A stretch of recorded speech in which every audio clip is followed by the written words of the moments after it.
출애굽기 3장을 우리가 함께 묵상하기 전에 우리 히브리서 11장을 먼저 생각해 보려고 합니다. 우리 히브리서 11장은 믿음장으로 잘 알려진 성경의 말씀입니다.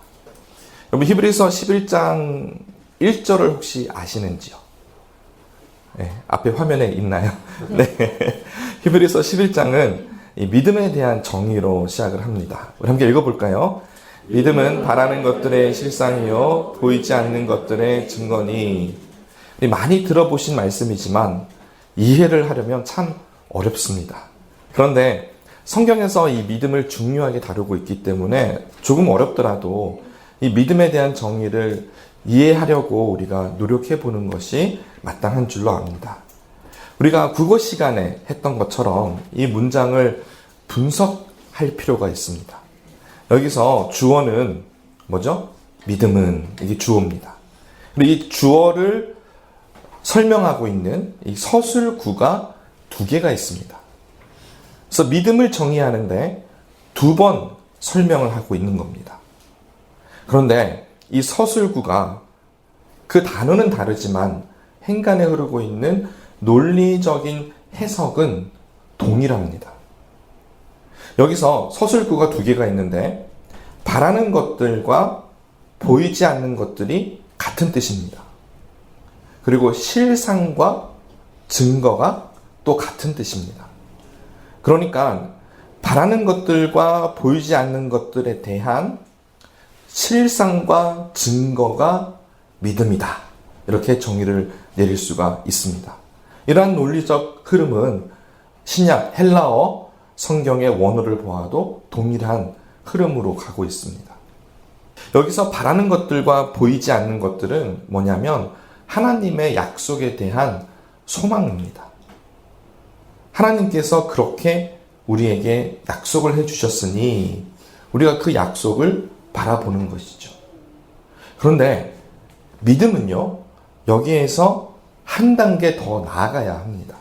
만약에 바라는 것들과 보이지 않는 것들에만 머물러 있다면 그거는 그냥 소망입니다.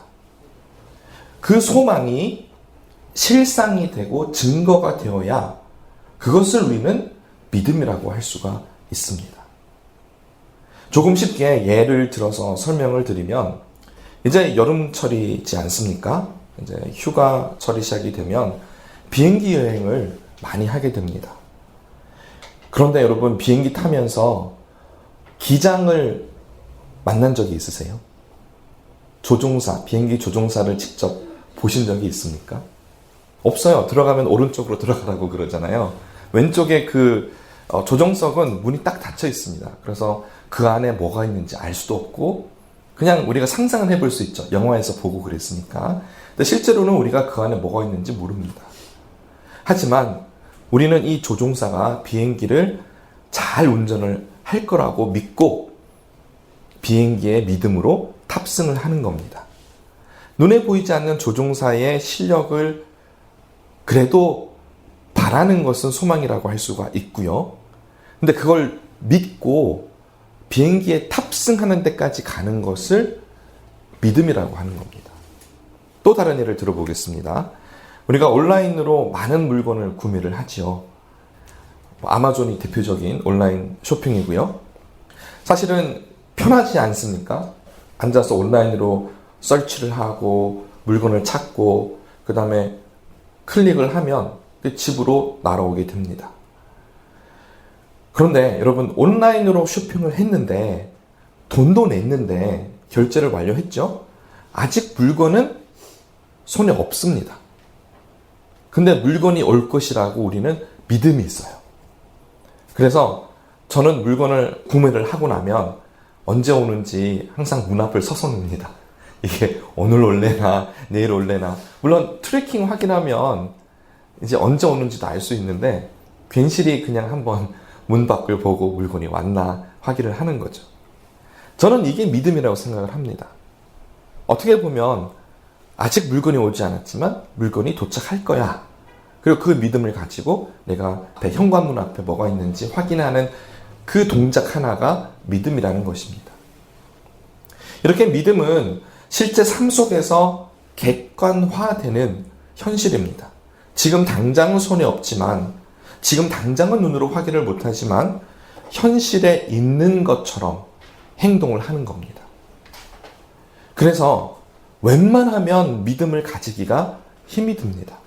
사람마다 믿음을 쉽게 가지시는 분이 있고 그러지 못하는 분도 있지만, 어쨌거나 이 믿음에 이르기까지, 우리 마음 안에 일어나는 믿음이 우리 실제 행동으로 나타나기까지 굉장한 벽을 많이 넘어야 합니다. 앞서 예시를 보면 비행기에 탑승하는 믿음은 사실 조종사를 내가 모르면 탑승하지 못하겠죠. 근데 우리는 뭐를 믿냐면 그 비행기 회사를 믿는 겁니다. 그렇죠? 그 비행기 회사 뒷면에는 그 비행기 회사를 인준하는 미국 정부를 우리가 믿는 거죠. 여러 가지 어떤 눈에 보이지 않는 법적 절차나 그런 프로토콜을 우리가 알고 있기 때문에 그 믿음을 가지고 탑승을 하는 겁니다. 만약에 그 비행기가 미국 비행기가 아니고 저기 한 번도 들어보지 못한 비행기라면 저는 못할 것 같아요. 믿음이 없어서. 그러니까 그런 겁니다. 이게 믿음을 가진다라고 하는 거는 사실 눈에 보이지 않는 어떤 영역들이 있어요. 그리고 나서 그것이 내 안에 믿음이 되어서 현실까지 나타났을 때 성경은 이거를 믿음이라고 합니다.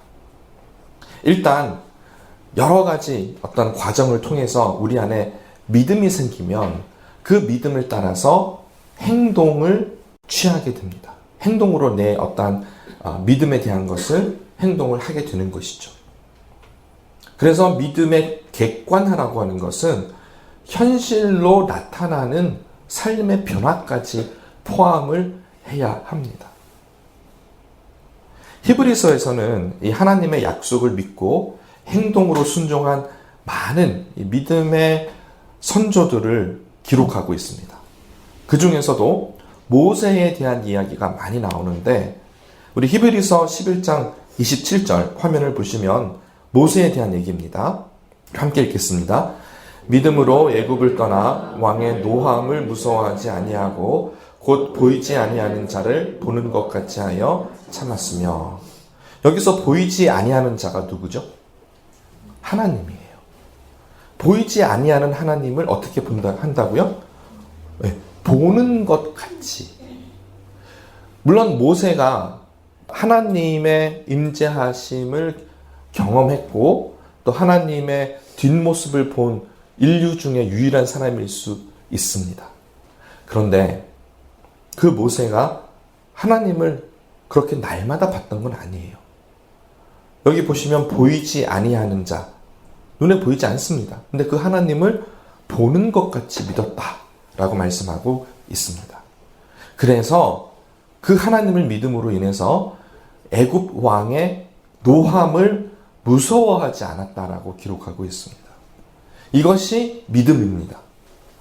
행동으로 실제화된, 그러니까 내 마음에 있는 것이 현실로 나타난 증거와 같은 그런 행동이 있을 때 우리는 이것을 믿음이라고 하는 겁니다.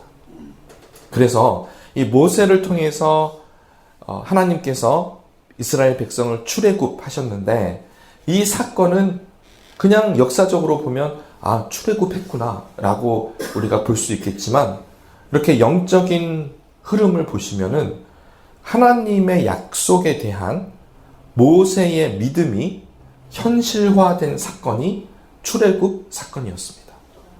그래서 이게 믿음이라는 거예요.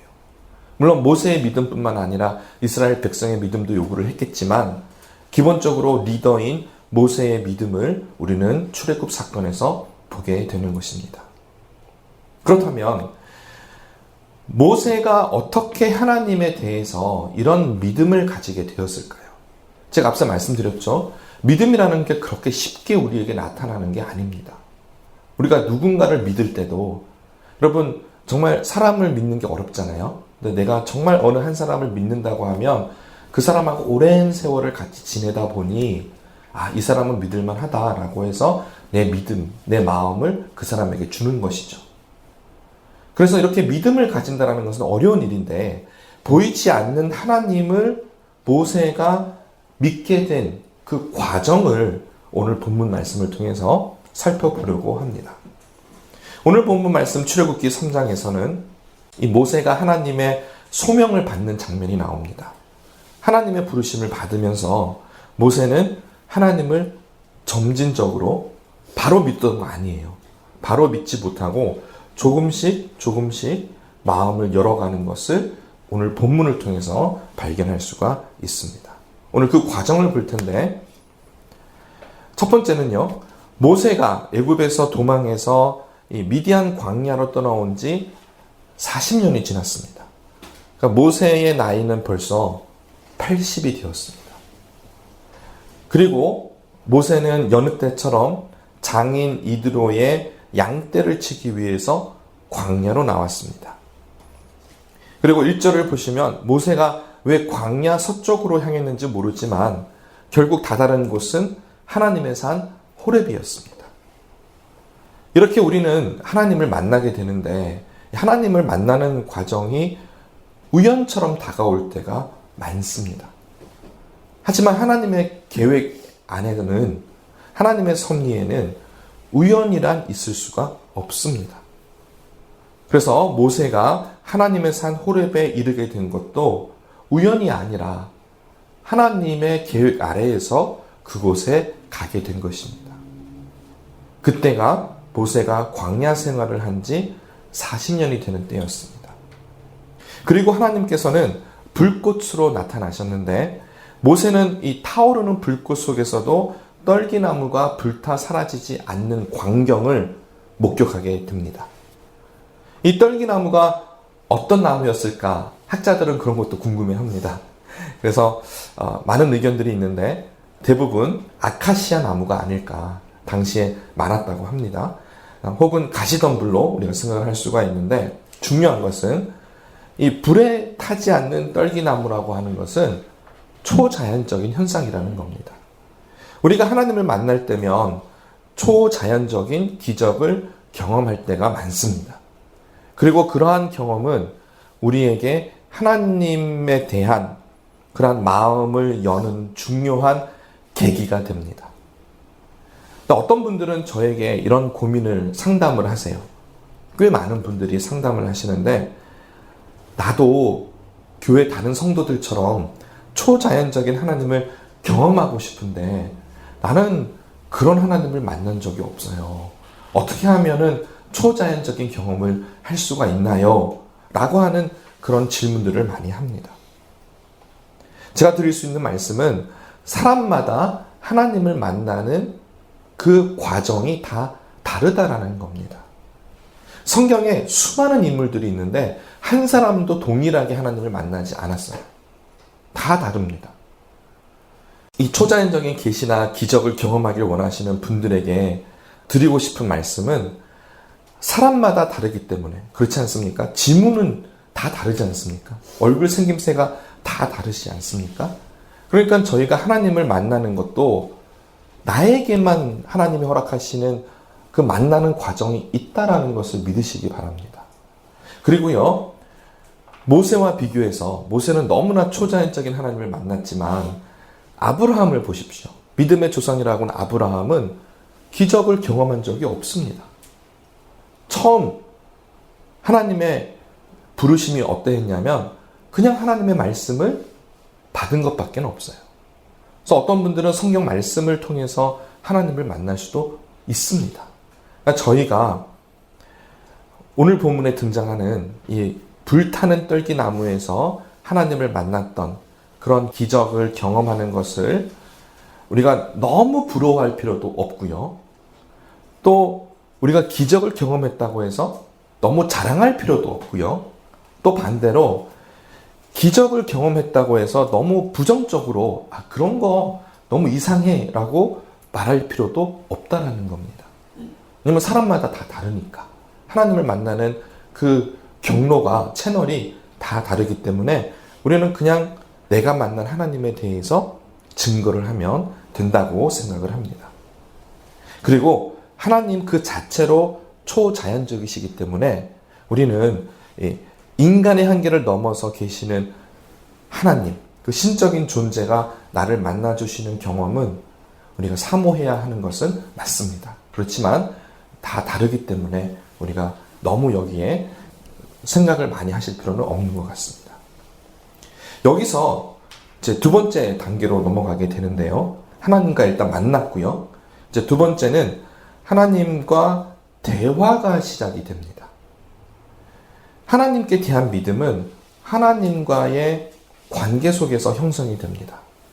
우리가 친구를 사귀어서 친구와 관계가 깊어지는 것도 시간을 같이 보내고 대화를 하고 그 사람의 마음과 내 마음이 서로 확인이 되는 과정을 통해서 친구가 되고 연인이 되고 하는 것처럼 하나님에 대해서 깊어지는 것도 사실은 하나님과의 깊은 관계 속에서 하나님을 알아가게 되는 것입니다. 우리는 많은 경우에 기도의 응답, 문제의 해결, 그리고 기도의 응답이 있으면 하나님이 나에게 페이버를 베풀어 주시고 그렇지 않으면 하나님이 나를 사랑하지 않으시는가 보다 이렇게 생각할 때가 많은데 사실은 하나님께서 정말 원하시는 것은요. 하나님이 우리와 함께 관계를 가지기를 원하십니다. 오늘 본문에서 하나님께서 모세를 부르셨습니다. 하나님께서 모세를 2번 부르셨어요. 모세야, 모세야. 하나님이 나의 이름을 불러주신다면 어떨까요? 너무 좋을 것 같아요. 그리고 하나님께서 모세에게 신을 벗으라 하십니다. 그 이유는 모세가 선 곳이 거룩한 땅이었기 때문에 그렇습니다. 그런데 그 땅 자체가 거룩한 것이 아닙니다. 아마 수도 없이 많이 그 자리를 모세는 지나갔을 겁니다. 하지만 지금은 하나님이 계시기 때문에 그 땅이 거룩해졌습니다. 고대 근동에서 신을 벗는 행위는 자신의 소유와 권리를 포기하는 것을 상징합니다. 따라서 복종한다라는 뜻이고요. 또 신을 벗는 것은 세상에 접한 불결한 것을 나의 죄를 내려놓는다라고 하는 상징이 되기도 합니다. 모세는 하나님의 명령을 따라서 그곳에서 신을 벗었습니다. 왜냐하면 하나님이 거룩하시기 때문입니다. 이렇게 모세는 첫째, 초자연적인 하나님의 나타나심을 통해서 하나님께로 시선을 돌렸고요. 둘째, 하나님과 관계 속에서 대화가 시작이 되었습니다. 그래서 하나님께서 거룩한 하나님의 자리로 모세를 초청하신 겁니다. 하나님께서는 모세와 같이 오늘날에도 우리를 그분의 자리로 초청하십니다. 이 예배의 자리가 그러한 자리고요. 여러분이 날마다 묵상하시고 기도하시는 그 곳이 바로 거룩한 곳입니다. 우리는 자칫 오해할 수가 있습니다. 아니, 모세같이 대단한 인물이야 하나님께서 만나도 주시고 하나님하고 대화도 하지만 나 같은 사람을 하나님이 만나 주시고 나 같은 사람한테 하나님이 말씀하시고 이런 오고 가는 대화가 하나님하고 가능할까? 라고 우리는 질문할 수도 있습니다. 근데 우리가 꼭 기억해야 될 것이 있습니다. 그것은 뭐냐면 우리는 예수 그리스도의 보혈로 구원을 받은 존재들입니다. 우리는 예수님 안에 있을 때 하나님의 자녀가 되었습니다. 하나님을 아버지라 부르고 우리의 기도를 성령님께서 도와주십니다. 그래서 우리가 하나님과 대화를 못한다라고 생각하는 것은 굉장히 잘못된 생각입니다. 우리가 예수님을 믿고 하나님의 자녀가 되는 그 순간 누구나 하나님하고 대화할 수가 있습니다. 그것은 믿음이 좋은 사람이나 혹은 목사나 선교사한테만 한정된 것이 아닙니다. 예수님을 믿는 누구에게나 하나님 아버지와 대화를 하는 그러한 일이 생기게 됩니다. 하나님과 대화하는 방법은 기본적으로 성경 말씀 묵상과 기도의 생활입니다. 우리가 매일마다 우리 묵상을 하시고 또 기도를 하는 이유가 바로 여기에 있습니다. 많은 목사님들의 결론이 뭐냐면 말씀과 기도지 않습니까? 우리 더 말씀 생활 더 많이 해야 됩니다. 기도 생활 더 열심히 해야 됩니다. 이렇게 하는 이유가 뭐냐면 결국은 그 대화 가운데 하나님의 뜻을 알고 하나님을 만나라는 겁니다. 물론 기도하면서 모세처럼 대화가 오고 갈 수도 있어요. 기도 가운데 하나님이 영감을 주시고 또 그러한 일들이 일어납니다. 근데 또 중요한 것은 하나님의 말씀의 묵상을 통해서 하나님의 뜻을 확인하는 작업이 필요합니다. 그래서 말씀과 기도를 우리가 열심히 매일마다 해나갈 때 하나님의 마음을 우리는 더 가까이 느끼게 되고 또 하나님과 대화하는 데까지 나아갈 수가 있습니다. 이제 하나님께 나아가서 믿음을 가지게 된 이 모세의 마지막 과정을 여러분과 함께 나누고 싶은데요. 이 마지막 단계는 하나님이 어떤 분이신지를 알게 되는 단계입니다. 그러니까 첫 번째는 뭐였죠? 하나님을 만나는 단계. 두 번째는 하나님과 관계가 깊어져서 하나님과 깊은 기도로 들어가는 단계. 세 번째는 하나님이 누구신지를 알아가는 단계입니다. 하나님의 성품을 알게 되고 하나님이 어떤 분이신지를 내가 알게 되면 우리는 자연스럽게 하나님에 대한 믿음이 형성되게 됩니다. 오늘 본문에는 하나님의 이름이 두 개가 나옵니다. 두 가지 이름이 나오는데 한번 보시면 여러분 14절에 나타난 하나님의 이름은 스스로 있는 자. 그렇죠? 그리고 6절과 15절에 두 번에 걸쳐서 이름이 나오는데 거기에 등장하는 이름은 조상의 하나님입니다. 아브라함의 하나님, 이삭의 하나님, 야곱의 하나님이죠. 하나님께서 모세에게 알려주신 이 스스로 있는 자라는 이름부터 한번 보겠습니다. 이 이름은 하나님의 영원한 이름이고 우리가 대대로 기억해야 할 하나님의 이름입니다. 이거를 영어 성경에 가끔 보시면 YHWH 이렇게 해서 표기를 하기도 하고요. 우리 한글로는 야훼 혹은 여호와라고 부를 수가 있습니다. 그런데 유대인들은 이 이름이 너무나 거룩한 이름이기 때문에 입에 절대로 담지 않습니다. 대신 구약시대부터 이 YHWH라는 여호와 하나님 스스로 있는 자라는 이름이 등장을 하면 뭐라고 불렀냐면 아도나이라고 불렀어요.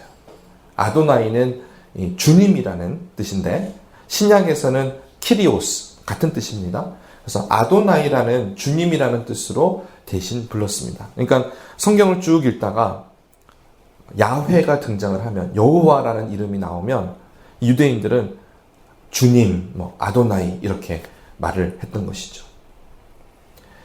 그런데 예수님이 이 땅에 오셔서 하나님을 뭐라고 부르시는지 압니까? 아버지라고 부르셨어요. 그러니까 유대인들이 얼마나 놀랐겠습니까? 이 거룩한 이름을 입에 담을 수도 없는 거룩한 이름을 그 하나님을 아버지라고 불렀으니 예수님을 얼마나 미워했겠습니까? 그런데 우리가 예수님 안에서 우리는 하나님을 아버지라고 부르는 동일한 하나님의 자녀가 되었습니다. 얼마나 감사한 일인지 모르겠어요. 이 스스로 있는 자를 영어로 보시면 I am who I am 으로 번역이 되어 있습니다. 그리고 그 번역을 또 다르게 표현을 할 수가 있는데 I will be who I will be 로 번역이 될 수도 있습니다. 시제가 두 가지죠. 현재형이 있고 미래형이 있는데 두 개 다 가능합니다. 한마디로 하나님께서는 스스로 계시는 분이신데 그분이 원하시면 미래에도 그분이 원하시는 대로 되신다는 겁니다. 그러니까 한마디로 하나님은 절대자이세요. 그분은 스스로 계신 분이십니다. 자, 이것이 하나님이 알려주신 첫 번째 이름이고요. 근데 저는 오늘 두 번째 이름도 굉장히 중요하다고 생각을 합니다. 흥미로운 이름인데요.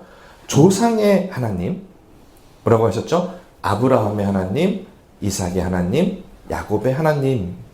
그 이름을 하나님께서 스스로에게 부르셨습니다.